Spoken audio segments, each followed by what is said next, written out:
Good. Hi, I'm gonna teach you how to learn binary. So this is just a quick quick tutorial.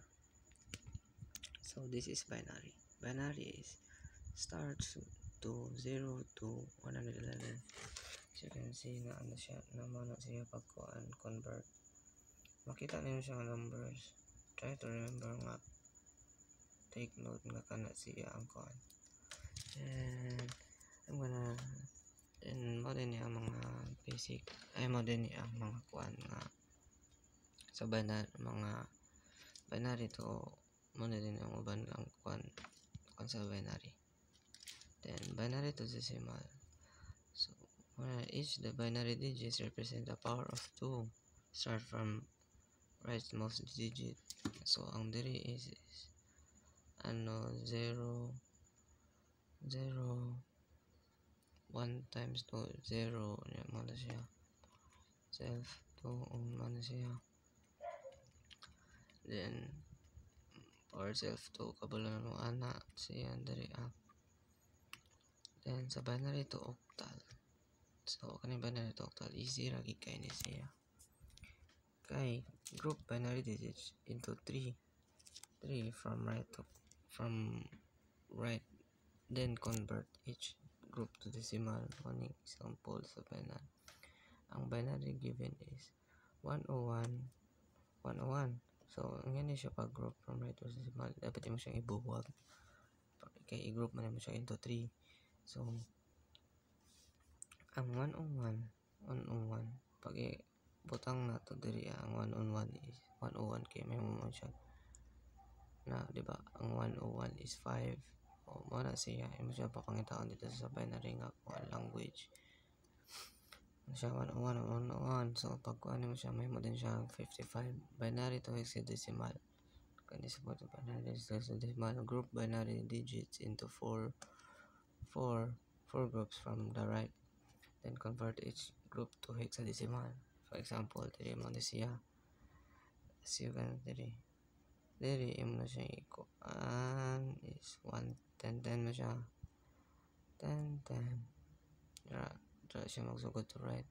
If kulang gani ang imuhang kuan pero dapat mo group ka is dapat needed siya og 3 ka buok ay 4 ka buok. So ngani siya pag group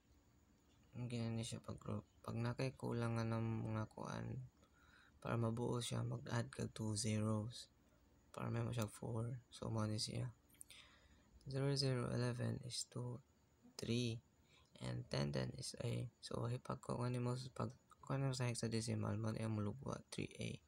So dito sa binary decimal to binary solution, divide the number by 2 repeatedly, write the reminders from bottom to top. So mo ni example decimal is 19. So 19 divided 2 is 9. Our remainder 1 kay na siya 0.5 or pataas na kuan. So diri is 9 divided 2 is 4, remainder 1, and 4 divided 2 equals 2. Wala siya kuan sa 0. Then mo din yung lugwa, mo na din itong may mong binary 10 10 ay 1 10 mo na ang binary may mong binary. So diri ta sa na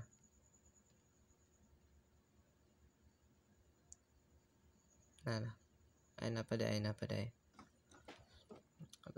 sorry.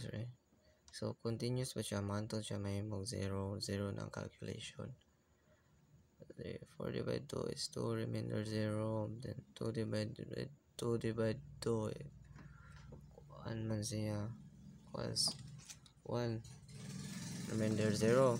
So 1 divided 2 is 0 point na siya point pataas na siya point. So kuan siya remainder 1. Then mo din yung binary is 1 0.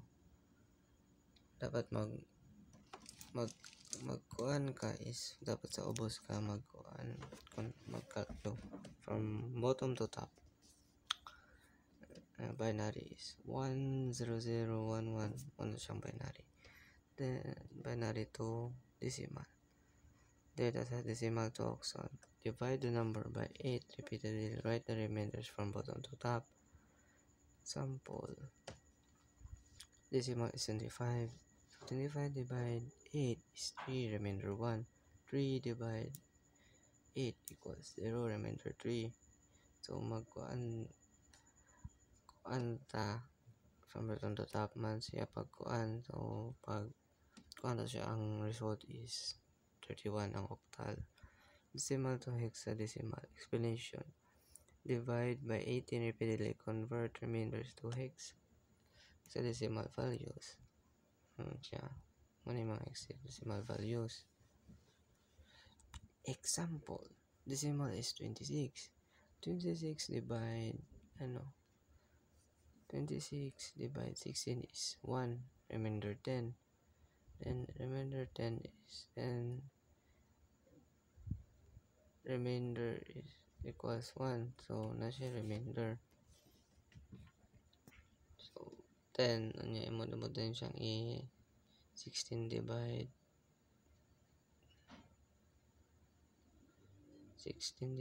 10. Ano siya 10. So mana ang hexa 1A. Ano siya confused? Pero dali lang kayo na. Explain the hexadecimal to decimal. Explanation is digit. In the power of 16 start from 1. So many example 2F. 2F is ano siya? I-more siyang 8 times. 2 times 16 plus 15 equals 32. Plus 15 is 42. 47. So kuan man siya 2. So mo na ang decimal 47. Then hexadecimal to binary. Convert each hex digits to 4-bit binary. Sample mo na siya 9B. So ang 9B is 109. Then ang B is 101 ang 9. And sa kuan sa B is 1011. So mo na ang binary. Mo na siya ang binary. So mo na hexadecimal to binary nga siya pagka kuan mo. An octal to binary. Convert each octal digits to 3 bits binary. Example, octal 17 is ang 1 is 001, unya ang 7 is 11. Binary is 00011 or just 1111. Mana siya. Octal to decimal. Explanation. Each digit is multiplied by a power of 8, right to left. Example, octal is 24. So 2 times 8 plus 4 equals 16.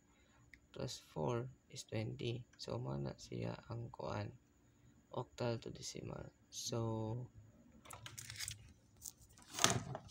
I know I was fast, but I hope you've learned something, and that's all for this video. Thank you for watching.